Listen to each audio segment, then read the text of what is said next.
The letter didn't come by email. It didn't come with a phone call. It came taped to my mailbox like someone wanted to make sure I couldn't miss it. Bright white envelope, thick paper, official seal. At the top, in bold letters that made my chest tighten instantly, were the words, "Final notice, Homeowners Association violation."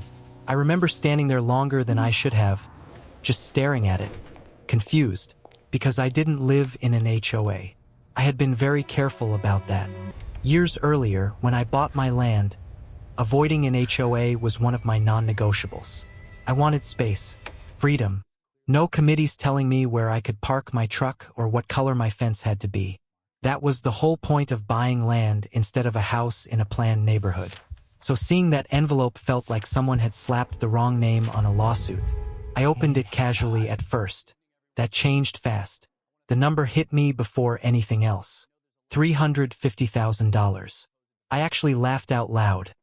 A short, sharp laugh that came from pure disbelief. $350,000 in fines for ongoing violations on my property. My hands started to shake as I read on. They listed infractions going back years. Structures not approved by the HOA. Improper land use. Failure to comply with community standards. Repeated non-responsiveness. Each violation stacked with penalties, interest, and enforcement fees. At the bottom was a deadline, 30 days.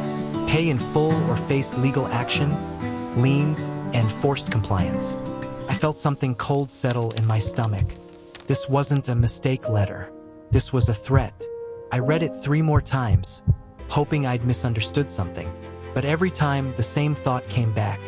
How does an HOA find someone who never agreed to be in one? That night, I didn't sleep. I kept replaying the same scenarios in my head. Courtrooms, lawyers, losing my land over something that made no sense. HOAs have power, real power, and they know how to use it. The next morning, I drove straight to the HOA office. The building was exactly what you'd expect.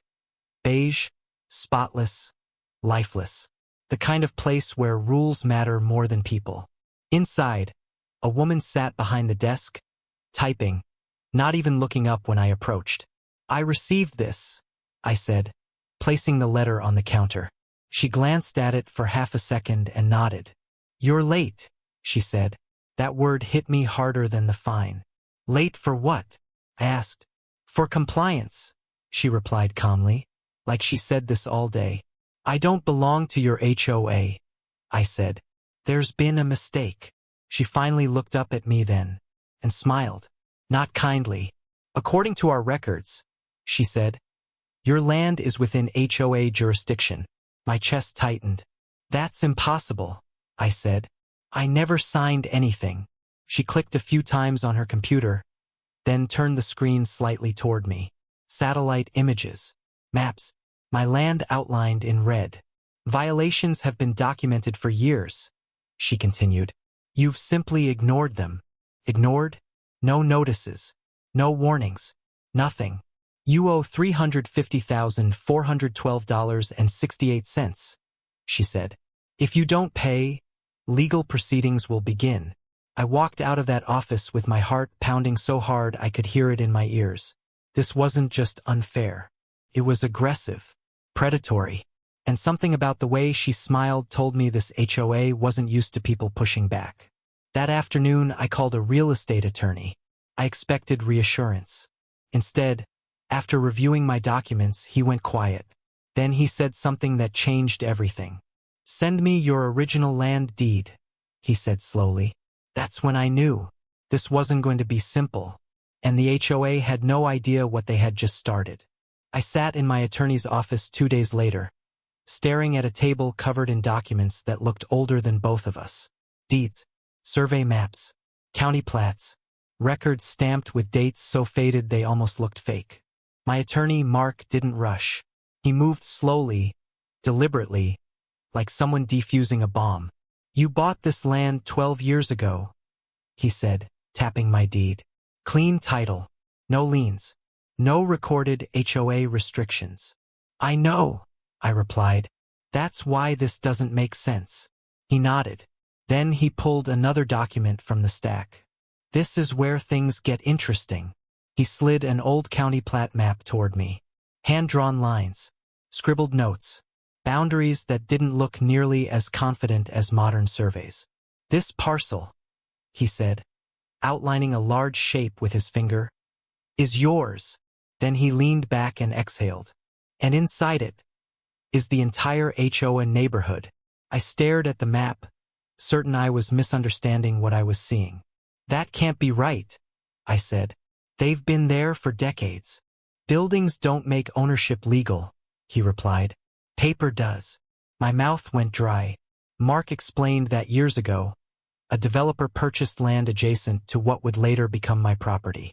They planned a residential community, submitted preliminary plans, and began construction fast. Too fast. Somewhere between approval and execution, a critical step was missed. The official subdivision. The legal separation of land from the original parcel. Without it, the neighborhood existed physically, but not cleanly on paper. The developer assumed it was finalized, Mark said. The county assumed the developer finished it. Nobody checked. And the HOA? I asked. They assumed authority, he said bluntly, without confirming where it came from. The room felt smaller. So you're saying, I began slowly? They might not even have the legal right to exist? Mark didn't answer immediately. He just nodded. The implications were massive. If the subdivision was never properly recorded, then the HOA's jurisdiction was built on air. No authority, no enforcement rights, no legal standing. And by trying to fine me, they had accidentally forced the issue into the light. Mark leaned forward. We need to verify everything, he said. Quietly, we filed records requests with the county, title offices, planning departments. What came back was worse than expected. No finalized subdivision deed, no boundary adjustment, no recorded transfer of control, just assumptions layered over decades. Meanwhile, the HOA didn't slow down. They sent another letter. This one was angrier. More legal language, more threats, more confidence. They accused me of obstruction, claimed I was willfully refusing compliance. Reading it, Mark smiled. That tone, he said, isn't confidence. It's panic. We sent our first response. Short, calm, precise. We disputed their authority and requested documentation proving jurisdiction. They didn't provide any. Instead, they escalated. Legal threats, deadlines, mentions of liens. That's when Mark made the call. We file a quiet title action, he said. I swallowed. That meant court. That meant public exposure. That meant challenging an organization that had been bullying people quietly for years. Once we do this, he added, there's no going back. I nodded. Do it. The filing shook the neighborhood. Surveyors appeared with tripods and bright vests, walking roads that homeowners suddenly looked at differently. Rumors spread. People whispered over fences. The HOA held emergency board meetings. Then the silence began. No more letters and no more threats. Just waiting. One evening, a man approached me near my property line. I'm on the HOA board, he said nervously. Off the record. He looked like someone who hadn't slept in days. Is it true? He asked. About the land? I don't know yet, I said honestly. But the paperwork doesn't look good for you. He swallowed hard. We never knew, he said. We just enforced what we were told. That sentence stuck with me, because that's how power survives. Not through evil people. Through people who never ask where authority comes from. Court dates were set. Title companies grew nervous. Banks started asking questions. And as the pressure built, Mark discovered something buried deep in an old development agreement. A clause no one had noticed. A clause that would change everything. And when he read it to me, I realized the HOA hadn't just overstepped. They had been trespassing legally the entire time. Mark didn't call me right away after finding the clause. That alone told me how serious it was. When he finally did, his voice was lower than usual, controlled in a way that meant he was trying not to sound excited. You need to come in, he said. Now, I was at his office within the hour. He had one document laid out on the table, separate from the rest, like evidence you don't mix with anything else. "This," he said, tapping the page, "is the development agreement between the original landowner and the developer." I leaned in. The paper was old, yellowed, scanned so many times the text looked slightly blurred. Mark pointed to a paragraph buried halfway down the page. "Read that," he said. I read it once, then again, then slower. The clause stated that until the subdivision was formally approved, recorded, and finalized with the county, all land use rights, control, easements, and governance authority remained with the original parcel owner. Not the developer, not any association, the original owner. My heart started pounding. "That means," I began. "Yes," Mark said. "It means they never had authority. Not over you. Not over anyone." I leaned back in the chair, trying to process what that actually meant. For years, the HOA had been issuing fines, placing liens, threatening foreclosure, enforcing rules about paint colors, fences, lawns, even where people could park. And all of it, legally meaningless. Every action they took, Mark continued, was based on assumed power, not documented power. I thought about the woman at the HOA office.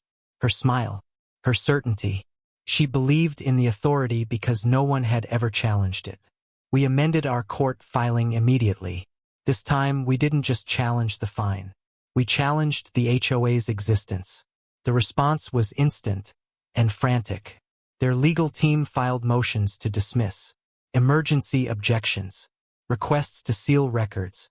That told us everything. Survey results came back days later. Clean lines, clear boundaries. The entire neighborhood sat squarely inside the original parcel. Mine. The judge ordered an independent title review. Banks were notified. That's when the real panic set in. Homeowners started calling their lenders. Refinancing froze. Pending sales collapsed overnight. People wanted answers. And the HOA didn't have any. They held a closed-door emergency meeting. Someone leaked the recording. You could hear the fear in their voices. What if this is real? Who's liable? Can we dissolve before this goes public? Too late. At the next court hearing, the HOA's attorney tried to argue community precedent. The judge shut him down immediately. "Precedent does not override property law," he said. Then he asked the question that broke them. "Provide proof of legal subdivision and authority." They couldn't. The courtroom went quiet. The judge didn't rule yet, but he didn't need to. He ordered a full audit. Financial records, governance authority, enforcement history. And suddenly, this wasn't just a land dispute. It was an investigation. Homeowners began showing up at my gate. Some angry, some scared, some relieved. A woman told me she'd been fined $12,000 over landscaping. A man said they threatened foreclosure over a shed. Story after story poured out. I realized something then. This wasn't just about me anymore. This was about years of unchecked power finally being questioned. Then the HOA made their worst mistake. They sent me a settlement offer. They would forgive the $350,000 fine. They would even pay me.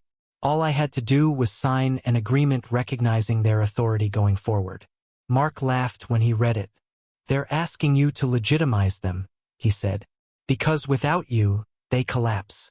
I refused. The next day, the HOA's bank accounts were frozen pending audit.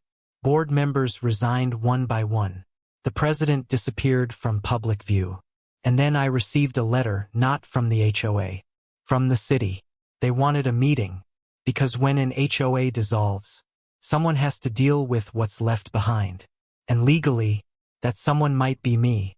The city meeting was scheduled for 9 a.m. on a Thursday. I arrived early, hoping it would be a formality. I was wrong. The conference room was stark. Gray walls, a long, shiny table, 3 city officials, 1 city attorney, and stacks of folders waiting like silent accusations. They didn't greet me warmly. They didn't need to. The tension was enough to make my skin crawl. "Mr. Collins," the city attorney began without preamble, We have a situation regarding Ridgeview Estates. I nodded. I know. He slid a folder across the table. Thick papers, maps, surveys, old HOA records. According to recent filings and your title review, he said carefully, there is a strong possibility that the land beneath Ridgeview Estates is legally yours. I felt my chest tighten. Legally mine? I repeated. Yes, he said. And that carries responsibilities. Responsibilities. I had expected relief. I hadn't expected responsibility. Roads, drainage, signage, things that the HOA had supposedly managed for decades, might now fall under my ownership. I shook my head. I didn't ask for this. You didn't ask for it, he said slowly. But legally, ownership comes with obligations. That's when the room got quieter. The implications began to sink in. I wasn't just fighting an HOA anymore.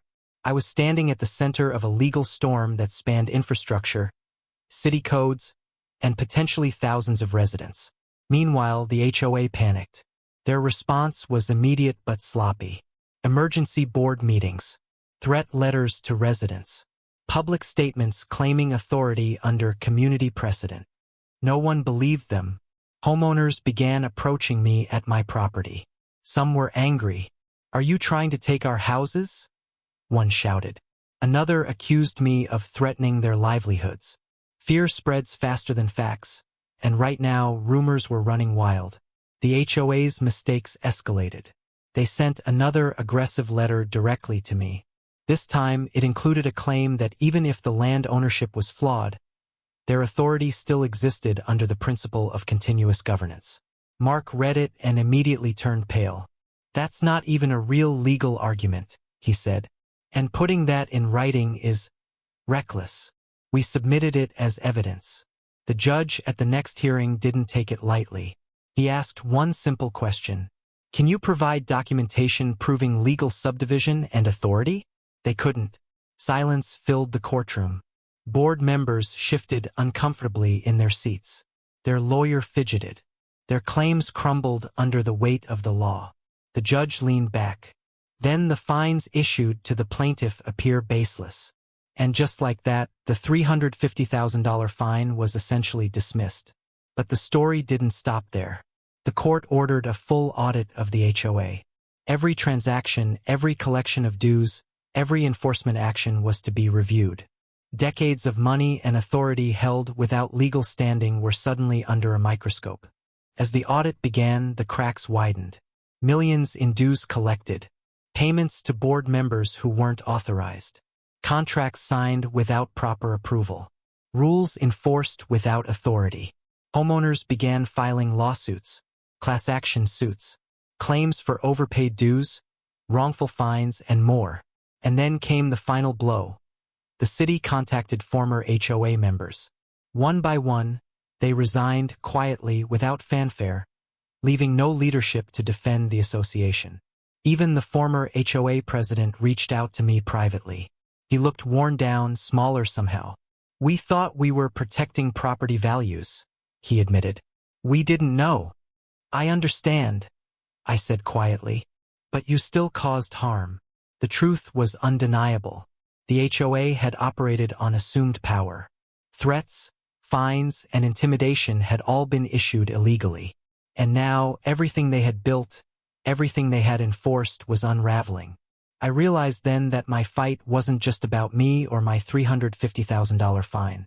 It was about dismantling a system that had quietly controlled lives for decades. And the most shocking part? The system had almost worked on me if I hadn't challenged it. At the end of that day, as I walked out of the courthouse, a strange calm came over me. I had won, but the neighborhood, the city, and the very structure of governance were still in chaos. And the next step, I knew, would require a decision that no one would expect. After the courthouse chaos, I went home and didn't answer any calls for 2 days. For the first time, I wasn't thinking about fines, surveys, or legal loopholes. I was thinking about responsibility. Because if the land beneath Ridgeview Estates legally belonged to me, it meant I wasn't just some outsider anymore. I was technically in control. Roads, utilities, common spaces, all of it. I could enforce rules if I wanted to, I could sell it, I could do anything the law allowed. The power was intoxicating and terrifying.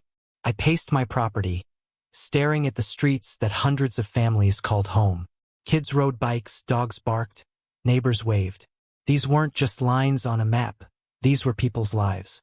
And the thought of disrupting that made me feel sick. I called Mark. "I'm not trying to evict anyone," I said. He didn't sound surprised. "I didn't think you were," he replied. "But I also won't let the HOA continue to enforce rules," I added. "No more fake authority. No more fines. No more intimidation." That's when we started drafting the plan. Not a hostile takeover. Not a power grab. Not revenge. A reset. We would temporarily retain ownership of the land beneath the neighborhood, but grant long-term usage rights to all homeowners. Roads, utilities, everything would be protected. In return, the city would fast-track a proper, legal subdivision, finally fixing decades of mistakes. No HOA. No private police. No arbitrary rules. Just law. The city agreed faster than I expected. Then came the hardest part. Telling the neighborhood. We held a meeting at the community center. Ironic, because it had been funded by HOA dues. The room was packed. Fear, suspicion, and anger radiated from every corner. "They told us you're trying to kick us out," a man shouted. "That you're going to take our houses," a woman added. I raised my hands. "Stop. That's not true," I said. "I never wanted your homes. I want fairness. I want the bullying to stop." Slowly, people began to listen. I told them everything. About the fines, the survey, the HOA's lack of authority, and the legal documents proving the truth. No legal jargon, just plain English. Some people were shocked. Some were furious. Not at me, but at the HOA. Others just looked relieved, exhausted from years of fear. Then I told them my decision.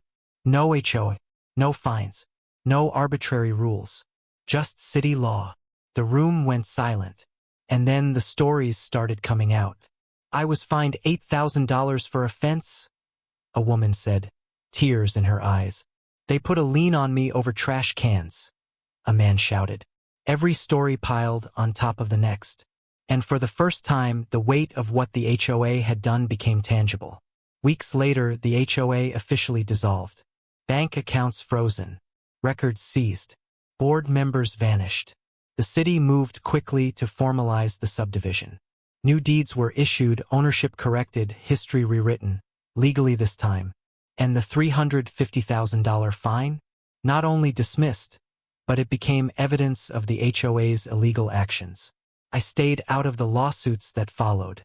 Former homeowners sued the HOA for fines. Contractors sued for unpaid work. The state investigated unregistered governance. I didn't need revenge. Justice was loud enough on its own. One afternoon, months later, I found a handwritten note in my mailbox. "Thank you," it said. "You didn't have to do this, but you did." I folded it carefully and put it in my pocket. Because the craziest part of all this?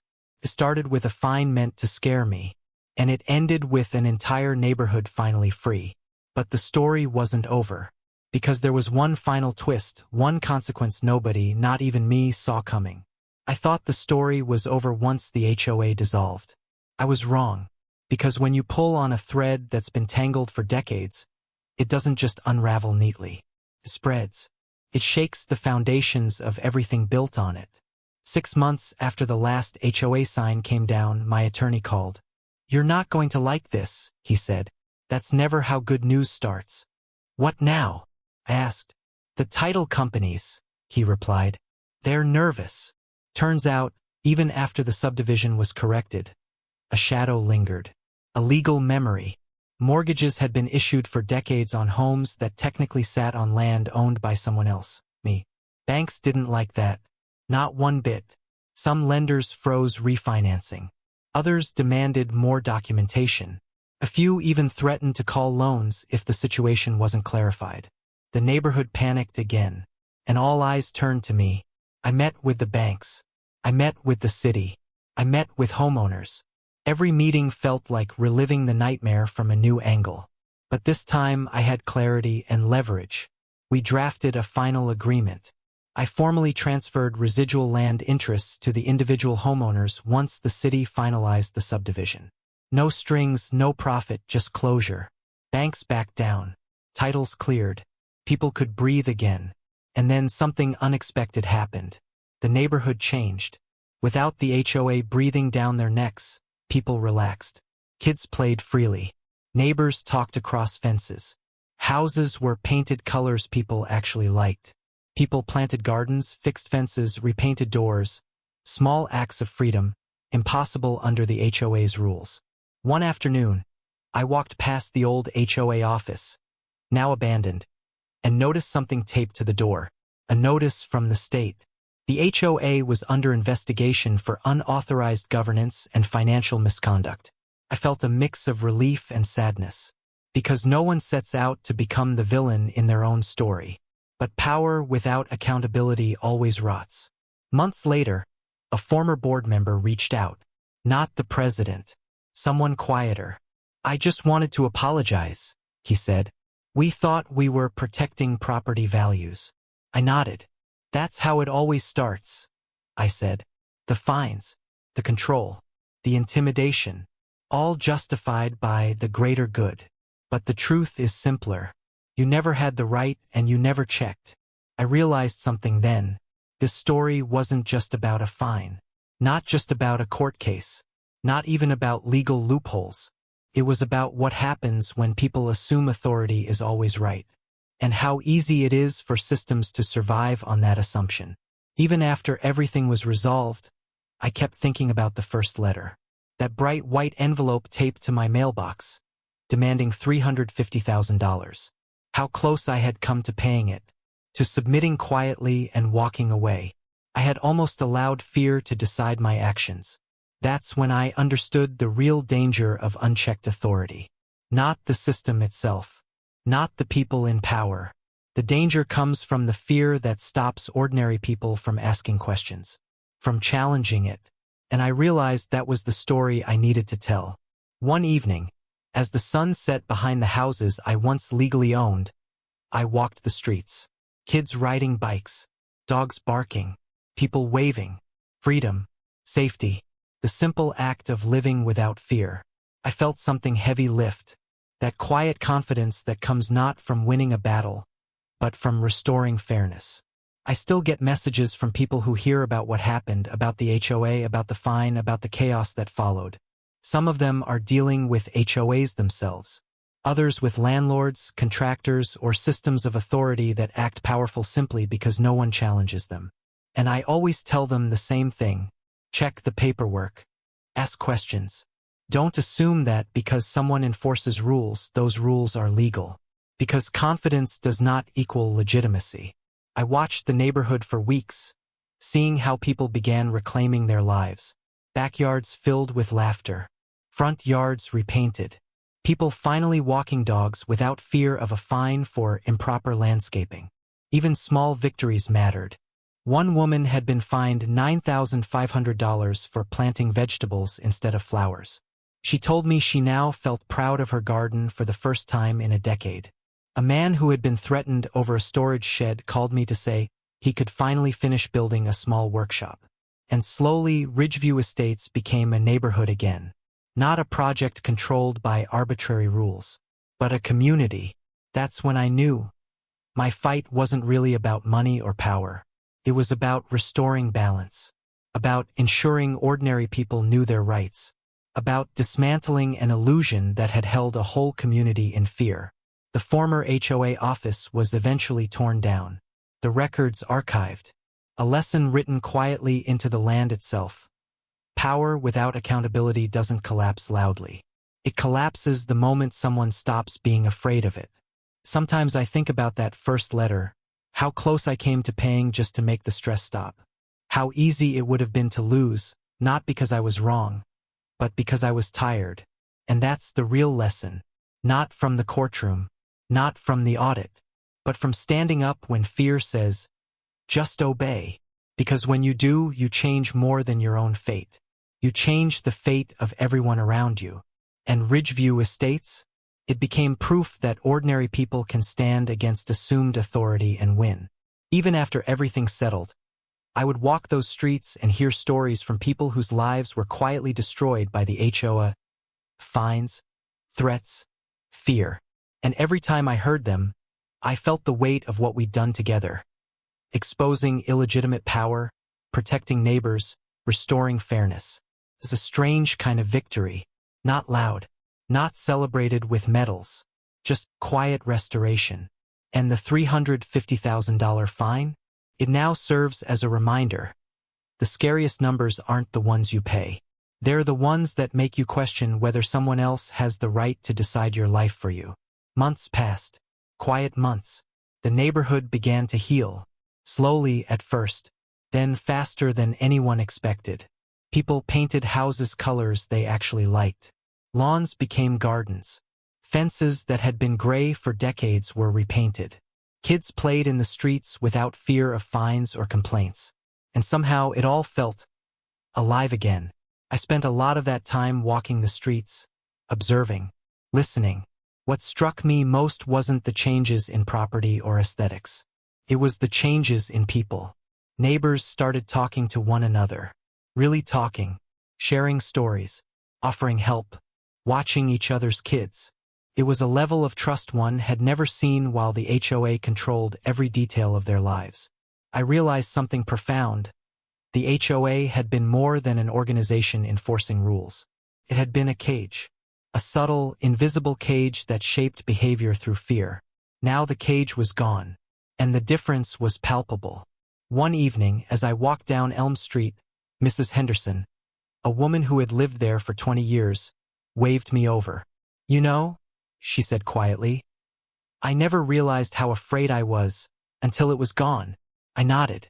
I understood exactly what she meant. Fear has a way of settling so deeply into your life that you don't even notice it until it's removed. Then came the reflection. For months, I had replayed that first letter in my mind, the $350,000 fine, the threats, the intimidation. I had almost believed them, almost allowed fear to decide my actions. But that fear forced me to dig deeper, to check the paperwork, to challenge the assumed authority, to fight not just for myself, but for every neighbor who had been silently living under the shadow of illegitimate control. I realized the fine, in a strange way, was the catalyst.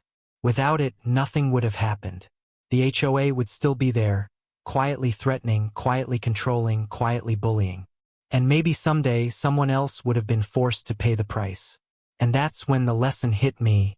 Power survives on assumption. Fear survives on compliance. And change survives on courage. I had stepped into a legal nightmare, unsure if I could win, unsure if I could even understand the full scope of the situation. But I did step in. I questioned authority. I demanded answers. And by doing so, I didn't just save my land. I freed an entire community from decades of fear. The stories from the neighbors kept coming. The woman who had been fined thousands for planting a vegetable garden. The man whose shed had been declared illegal. The family threatened for painting their front door the wrong color. All of them came forward, telling me how the fines had affected them, how fear had shaped their daily lives. And every time I heard these stories, I felt the weight of responsibility, but also the quiet satisfaction that justice, however delayed, had arrived. The former HOA members didn't just disappear. Some faced investigations. Some faced lawsuits. The state looked into unauthorized governance. The money collected in fines, dues, and penalties? Often illegal, often recoverable, and most importantly, entirely misused. I didn't need revenge. Justice had its own rhythm. I just needed to ensure fairness. One afternoon, walking past the old HOA office, long since empty and slated for demolition, I realized how surreal this journey had been. From a simple piece of land I bought years ago, to the realization I technically owned an entire neighborhood, to the confrontation with decades of illegitimate authority. It had all spiraled into something I never could have imagined. And yet, here I was, safe, free, the neighborhood free, and finally, a sense of quiet justice settling over the land. I thought about the people who had underestimated the power of fear and assumption. And I realized, The most dangerous tools of control aren't always threats or fines. Sometimes they are the invisible rules we stop questioning. The HOA had survived for decades, quietly, because no one ever asked if it was legal, because fear had been enough to maintain authority. And in that moment, I felt a strange mix of relief and hope. Relief that the nightmare was over. Hope that this story might inspire others. Because the truth is simple. Authority is not automatically right. Rules are not automatically just. And courage, even when uncertain, is powerful. Just when I thought the nightmare was over, the unexpected happened. A knock at my door late one evening. I opened it to find a man in a suit, a title investigator from a private firm I had never heard of. He handed me a thick envelope. "Good evening, Mr. Collins," he said politely, but with an edge. "This concerns Ridgeview Estates." My stomach sank. Inside the envelope were documents. Pages and pages of legal filings I hadn't seen before. Notices, liens, easements, all claiming ownership over various parts of the neighborhood. At first, I was confused. I had thought everything was settled. The city had finalized the subdivision. HOA dissolved. Records corrected. Clear title. And yet here was a private firm claiming some residual claims. Old agreements buried deep in archives. Contracts never properly canceled. Clauses that had been missed in every audit and review. I felt my chest tighten. Mark, of course, had to step in immediately. We spent the night combing through everything. Every deed. Every easement. Every contract the original developer, the HOA, and the city had ever signed. Hours passed, and slowly the truth emerged. This wasn't a new claim. It was the echo of old paperwork that had never been executed properly. The irony was almost comical. The HOA had tried to fine me for $350,000. And now, decades-old documents were threatening the same neighborhood, not with fines this time, but with potential title disputes. The neighborhood could have exploded again with fear. But something had changed. People were no longer afraid. Months of open discussion, transparency, and legal clarity had empowered them. When I called a community meeting the next evening, the room was tense, but not panicked. "I know what this looks like," I said. "And yes, there are documents that could be interpreted in different ways.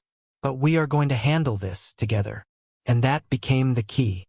Rather than taking control or demanding compliance, I engaged the neighborhood. We worked with attorneys, title companies, and the city. Every homeowner had input. Every concern was heard. By the end of the month, we had created a plan. Residual rights were transferred formally to each homeowner permanently. Easements clarified. Roads, utilities, and public spaces guaranteed. Legal authority of any outside entity eliminated. And for the first time, every person in Ridgeview Estates owned the land they lived on with real, verifiable authority. It was painstaking, exhausting, and it could have gone terribly wrong. But the outcome was transformative. Neighbors celebrated quietly. No parties, no fanfare, just a sense of relief, empowerment, and freedom. I realized then that the $350,000 fine was only the beginning of a much larger story. The HOA was gone, yes, but its legacy lingered in fear, in habits, in the unquestioned assumption that authority is automatically correct. And the residual paperwork reminded everyone that legal systems are complicated. The lesson, painfully learned, was that vigilance is not optional. Authority must always be questioned. Rules must always be verified. And courage must always outweigh fear. As the final legal documents were signed, I walked through the neighborhood. Children rode bikes. Neighbors chatted across fences. Gardens bloomed. Homes were painted in colors they loved. I realized something remarkable. In the end, what truly mattered was not the money, the fines, or the lawsuits. It was restoring human freedom. And for the first time, Ridgeview Estates wasn't just a neighborhood. It was a living, breathing community. A place where no one needed to ask permission to live their life. And somehow, I felt a quiet pride. Not in winning a legal battle, but in helping restore justice, fairness, and dignity. Then came the final, subtle irony. I received a letter from the very woman who had once smiled at me in the HOA office. She had retired, moved away, and in her handwriting a single sentence. "We did not know what we were doing. I hope your actions remind others to ask questions." I folded the note carefully and put it in my pocket. Because the story, as strange and surreal as it had been, had a final moral. Power without accountability always collapses. Fear without courage always controls. And one ordinary person willing to stand up, question, and act can change the course of a whole community. The sun was setting over Ridgeview Estates, casting long shadows across the freshly repainted houses. For the first time in decades, the streets felt alive.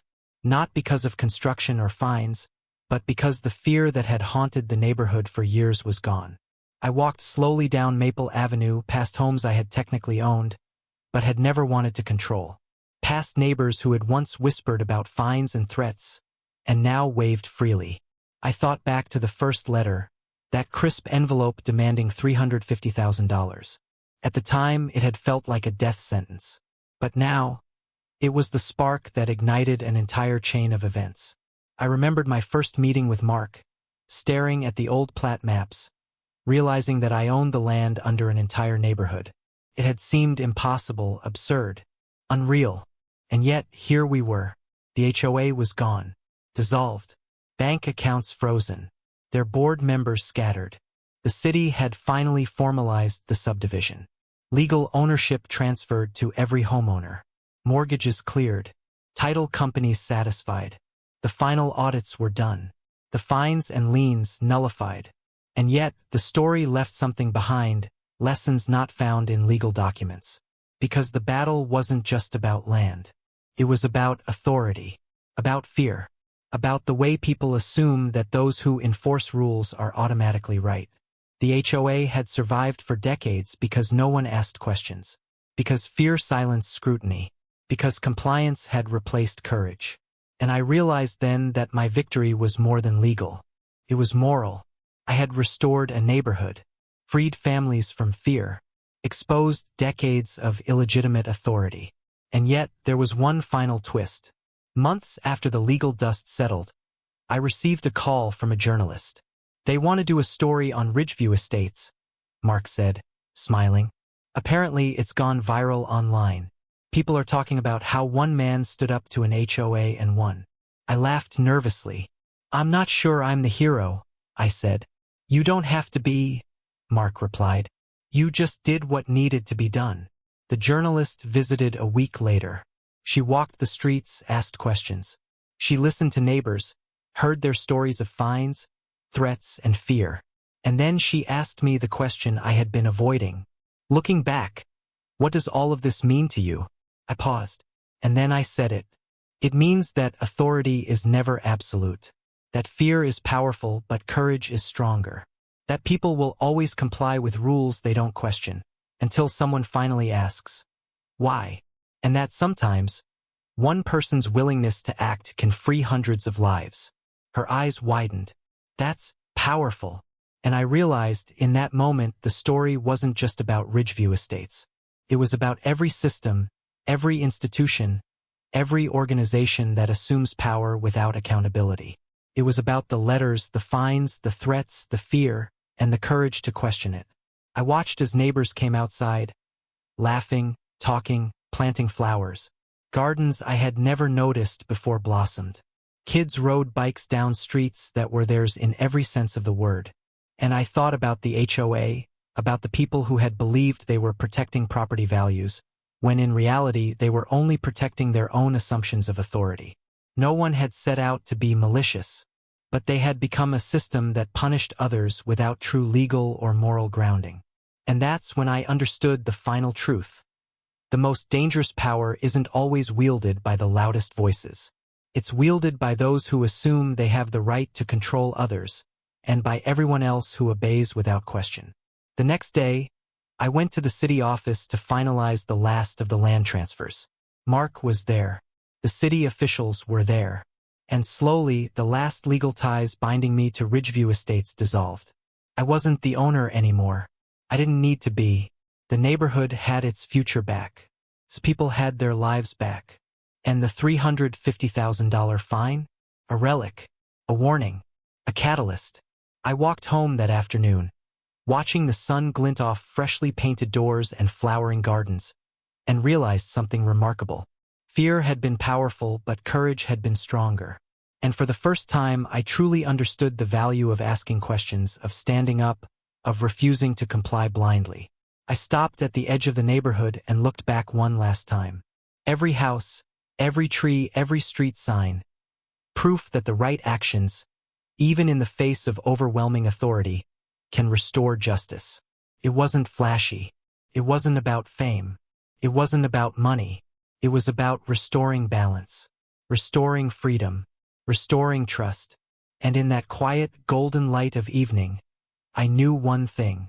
The story of Ridgeview Estates would live on, not just in court records, not just in newspapers, but in the way neighbors now lived their lives with courage, awareness, and community.